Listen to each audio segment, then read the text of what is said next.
CM ಸಿದ್ದರಾಮಯ್ಯನವರು ಬೆಳಗ್ಗೆ 10:15ಕ್ಕೆ ದಾಖಲೆಯ 15ನೇ ಬಜೆಟ್ ಅನ್ನ ಮಂಡನೆ ಮಾಡಲಿದ್ದಾರೆ.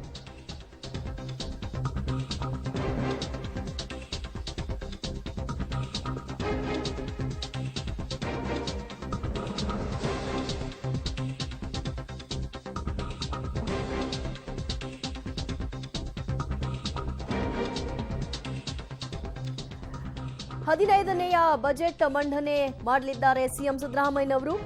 ಗ್ಯಾರಂಟಿಗಷ್ಟೇ ಈ ಸರ್ಕಾರ ಅನ್ನುವಂತಹ ಹಣೆಪಟ್ಟಿಯಿಂದ ಪಾರಾಗ್ಲಿಕ್ಕಾಗಿ ಮೆಗಾ ಪ್ಲಾನ್ ಅನ್ನ ಮಾಡಿರುವಂತೆ ಕಾಣಿಸ್ತಾ ಇದೆ. ಆ ಕಾರಣದಿಂದಾಗಿ ಈ ಬಜೆಟ್ಗೆ 55,000 ಕೋಟಿಯನ್ನ ಧಾರಾಳವಾಗಿ ಕೊಡೋದಕ್ಕೆ ಹಲವಾರು ಗ್ಯಾರಂಟಿಗಳನ್ನ ಘೋಷಣೆ ಮಾಡಲಿಕ್ಕೆ ತೀರ್ಮಾನವನ್ನ ಮಾಡಿದ್ದಾರೆ ಅನ್ನುವಂತಹ ಅಭಿಪ್ರಾಯಗಳು ಕೇಳಿ ಬರ್ತಾ ಇದೆ. ಗ್ಯಾರಂಟಿಗಳಿಗೆ 55,000 ಕೋಟಿಯನ್ನ ಮುಖ್ಯಮಂತ್ರಿಗಳು ಮೀಸಲಿರಿಸಿದ್ದಾರೆ. ಸೊ ಈ ಗ್ಯಾರಂಟಿಯ ಒಂದು ಹಣೆಪಟ್ಟಿ ಏನಿತ್ತು 5-6 ಗ್ಯಾರಂಟಿಗಳಿಗಷ್ಟೇ ಈ ಸರ್ಕಾರ ಸೀಮಿತ, ಯಾವುದೇ ಅಭಿವೃದ್ಧಿ ಕಾರ್ಯಗಳಾಗ್ತಾ ಇಲ್ಲ ಅಂತ, ಅದರಿಂದ ಪಾರಾಗ್ಲಿಕ್ಕೆ ಮೆಗಾ ಪ್ಲಾನ್, ಅಹಿಂದ ವರ್ಗಕ್ಕೆ ಭರಪೂರ ಕೊಡುಗೆ ಕೊಡುವಂತಹ ಇಂಗಿತವನ್ನ ಮುಖ್ಯಮಂತ್ರಿಗಳು ಹೊಂದಿದ್ದಾರೆ. ಅಲ್ಪಸಂಖ್ಯಾತ ಹಿಂದುಳಿದ ಸಮಾಜ ಕಲ್ಯಾಣ ಇಲಾಖೆಗೂ ಕೂಡ ಮೂಲಸೌಕರ್ಯ ವಸತಿ ಯೋಜನೆಗಳಿಗೆ ಹೆಚ್ಚಿನ ಆದ್ಯತೆಯನ್ನ ಕೊಡಬೇಕು ಅನ್ನೋದು ಮುಖ್ಯಮಂತ್ರಿಗಳ ಗಮನದಲ್ಲಿದೆ. ಕೈಗಾರಿಕಾ ಕಾರಿಡಾರ್ ಮೂಲಕ ಬಂಡವಾಳ ಹೂಡಿಕೆಗೆ ಅವಕಾಶವನ್ನ ಕಲ್ಪಿಸಿಕೊಡುವಂಥದ್ದು, ಜಿಎಸ್ಟಿ ಸಂಗ್ರಹ ಮೂಲಕ ತೆರಿಗೆ ಮೊತ್ತವನ್ನ ಹೆಚ್ಚಳ ಮಾಡುವಂತಹ ಪ್ಲಾನ್ ಕೂಡ ಇದಾಗಿದೆ.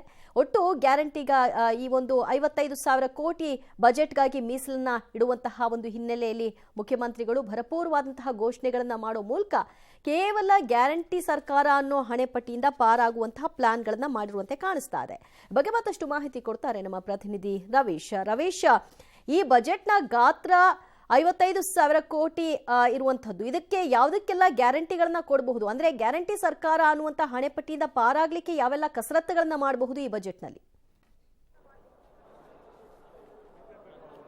ಈಗ ಪ್ರಮುಖವಾಗಿರ್ತಕ್ಕಂಥದ್ದು ಎಲ್ಲೋ ಒಂದ್ ಕಡೆ ಗ್ಯಾರಂಟಿಗಳ ಸರ್ಕಾರ ಮತ್ತೆ ಗ್ಯಾರಂಟಿಗಳಿಗೆ ಹಣವನ್ನ ವಿನಿಯೋಗ ಮಾಡ್ತಾ ಇದೆ. ಆ ಕಾರಣಕ್ಕೋಸ್ಕರವಾಗಿ ಬೇರೆ ಯೋಜನೆಗಳಿಗೆ ಹಣವನ್ನ ಕೊಡೋದಕ್ಕೆ ಆಗ್ತಾ ಇಲ್ಲ, ಜೊತೆಗೆ ಅನುದಾನವನ್ನು ಕೂಡ ಆಗ್ತಾ ಇಲ್ಲ ಅನ್ನೋ ಆರೋಪವನ್ನು ಕೂಡ ಶಾಸಕರು ಮಾಡ್ತಾ ಇದ್ದಾರೆ. ಮತ್ತೆ ಬಹಳಷ್ಟು ಕಡೆಗಳಲ್ಲಿ ಇದನ್ನೇ ಬಿಜೆಪಿ ಪ್ರಚಾರ ಮಾಡ್ತಾ ಇದೆ. ಆದ್ರೆ ಈ ಹಣೆಪಟ್ಟಿಯಿಂದ ಹೊರಗಡೆ ಬರೋದಕ್ಕೆ ಬಜೆಟ್ನಲ್ಲಿ ಸಿದ್ದರಾಮಯ್ಯನವರು ಈಗ ಬೇರೆ ಬೇರೆ ರೀತಿಯ ಮಾಸ್ಟರ್ ಪ್ಲಾನ್ ಮಾಡಿದ್ದಾರೆ ಅಂತ ಹೇಳಲಾಗ್ತಾ ಇದೆ.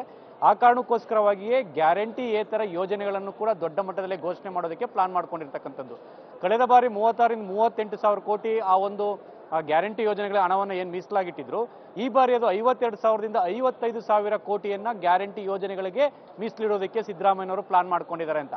ಹಾಗಾಗಿ ಈ ಬಾರಿಯೂ ಕೂಡ ಕೊರತೆ ಬಜೆಟ್ ಅನ್ನ ಮಂಡನೆ ಮಾಡಿದ್ರು ಕೂಡ ಸುಮಾರು ಬಜೆಟ್ ಗಾತ್ರ 50,000 ಕೋಟಿ ಹೆಚ್ಚಳ ಆಗ್ಬೋದು ಅಂತ ಹೇಳಲಾಗ್ತಾ ಇದೆ. ಅದು ನಿಯರ್ಲಿ 3,75,000 ಕೋಟಿಯನ್ನ ದಾಟಬಹುದು ಅಂತ ಕೂಡ ಹೇಳಲಾಗ್ತಾ ಇದೆ.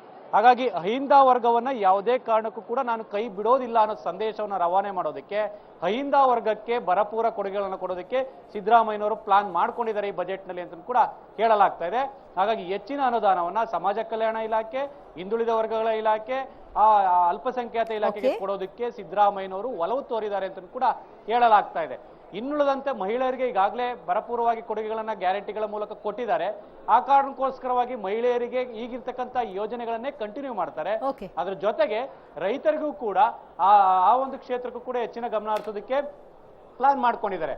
ಆದ್ರೆ ಚುನಾವಣಾ ವರ್ಷ ಆಗಿರೋದ್ರಿಂದ, ಲೋಕಸಭಾ ಚುನಾವಣೆ ಬರ್ತಕ್ಕಂಥ ಹಿನ್ನೆಲೆಯಲ್ಲಿ ಈ ಬಾರಿ ಯಾವುದೇ ಕಾರಣಕ್ಕೂ ಕೂಡ ಟ್ಯಾಕ್ಸ್ ಅನ್ನ ಹೆಚ್ಚಳ ಮಾಡೋದಾಗ್ಲಿ ಇಳಿಕೆ ಮಾಡೋದಾಗ್ಲಿ ಮಾಡೋದಿಲ್ಲ ಅನ್ನೋದ್ರ ಬಗ್ಗೆ ಕೂಡ ಆ ಒಂದು ಬಜೆಟ್ ನಲ್ಲಿ ಸಂದೇಶ ರವಾನೆ ಮಾಡೋರಿದ್ದಾರೆ. ಅಂದ್ರೆ ಡೀಸೆಲ್ ಮತ್ತೆ ಪೆಟ್ರೋಲ್ ಮೇಲಿನ ಸುಂಕ ಏನಿದೆ ಅದು ಯಥಾಸ್ಥಿತಿಯಲ್ಲಿ ಮುಂದುವರಿಸುವಂತ ಚಾನ್ಸಸ್ ಜಾಸ್ತಿ ಇರುತ್ತೆ. ಹಾಗಾಗಿ ಟ್ಯಾಕ್ಸ್ ನಲ್ಲಿ ಯಾವುದೇ ರೀತಿಯ ಬದಲಾವಣೆ ಮಾಡದೇ ಇರೋದಕ್ಕೆ ಪ್ಲಾನ್ ಮಾಡ್ಕೊಂಡಿರ್ತಕ್ಕಂಥದ್ದು. ದಿವ್ಯಾ, ಥ್ಯಾಂಕ್ ಯು ರವೀಶ್ ನಿಮ್ಮೆಲ್ಲ ಮಾಹಿತಿಗೆ.